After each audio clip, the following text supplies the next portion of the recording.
Now, I mentioned earlier that the Assembly has put 69 new pieces of law onto the books here. The biggest of those is the planning bill, steered through by Environment Minister Edwin Poots, who's with me.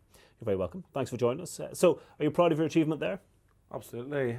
I came in 21 months ago to the Environment Office, and we've put 7 pieces of legislation through. Clean neighbourhoods, high hedges, which will be issues which very much affect ordinary people. And then more technical bills like the waste and contaminated land, the wildlife bill, which will increasingly safeguard our biodiversity.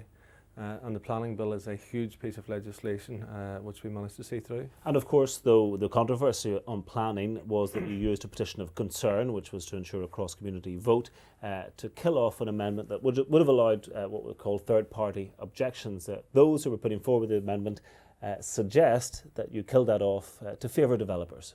No, well, this bill certainly doesn't favour developers because it ups fines to £100,000 from the previous 30. It up fines for the smaller offences as well, and it actually gives people the opportunity to actually engage on development issues at the starting point as opposed to the end point. So the public will have to be consulted. They'll have to be consulted for the area plans. They'll have to be consulted whenever people come to develop things at that early point. So we're giving the public the opportunity to have their point of view heard at an early point and actually ensure that the type of development takes place in the area is something that is suitable and acceptable to them. What about the one big thing that you didn't manage to get done, which was the review of public administration, a kind of tick against this Assembly term that whole project fell? Well, I'm actually glad that we didn't press ahead at the time that we were looking at it, because I think the timescales were too tight and the finances of it would have been extremely difficult, particularly with the cuts that have been imposed upon us. And given the budget that we've just had, if we were to have required a further £150 million to actually reform local government, that would have put huge pressures on other areas and we wouldn't have seen the savings benefits for the 25-year period. So ultimately it was the right thing to do and to actually get councils to make their savings up front and then introduce it in a more incremental fashion. Martina, listening to Minister Poots here, and we've heard the other ministers saying how well they've done, what do you think the question for the Minister is in terms of facing the voters at this election time? Are people going to be asking them about delivery?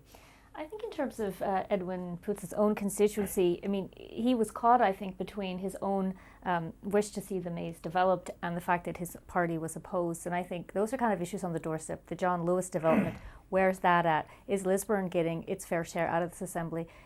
People in Lisburn, some of them wanted the maze development. So is that an issue? Do you think that's going to damage the DUP in any way? Well, I was always of the opinion that sports would have benefited more from the maze than the other way around, and at this moment in time I'm working on a weekly basis, if not a daily basis, on ensuring that things move forward on the maze, and we're having some very significant meetings, and I believe significant development will take place in the lifetime of the next Assembly on that site. In fact, early in the lifetime of the next Assembly on that site, which will bring a considerable amount of jobs to the area. We have had our successes with a new college in Lisburn, £20 million, with a new adult resource centre for our learning disabled community at £4 million, with a new bus station. So it hasn't been all negative stories for my constituency. We're getting a new sixth form for Dromore High School. All of those things are good news locally. So now we know what's going to be listed on the pamphlet, but we will have to leave it there. A few helpful hints. Edwin Poots, many thanks indeed.